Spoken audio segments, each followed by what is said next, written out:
اور ابھی آپ کو خبر دیں گے پشاور سے، جہاں پر P T I intra party election اور انتخابی نشان بلے کی بحالی کا یہ معاملہ ہے۔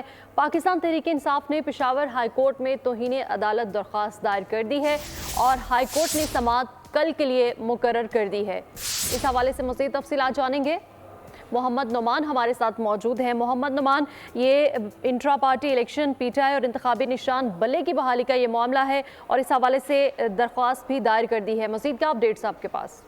بالکل، کل پشاور ہائی کورٹ کے ڈویژن بینچ نے پی ٹی آئی کے حق میں فیصلہ سنایا تھا اور الیکشن کمیشن کو تاکید کی تھی کہ اس کا جو سرٹیفکیٹ ہے وہ اپنی ویب سائٹ پر جاری کرے اور بلا پی ٹی آئی کا حق ہے اس کو اس انتخابی نشان سے محروم نہ کیا جائے۔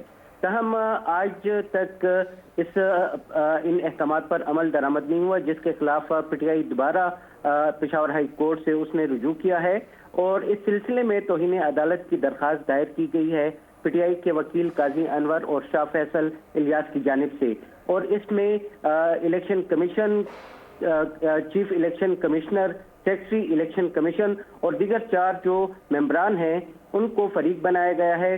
کل سماعت کے لیے یہ کیس مقرر ہے اور اس کی جو سماعت ہے وہ 2 رکنی بینچ کرے گا پشاور ہائی کورٹ کا، جس میں جسٹس شکیل احمد اور جسٹس وقار احمد شامل ہیں۔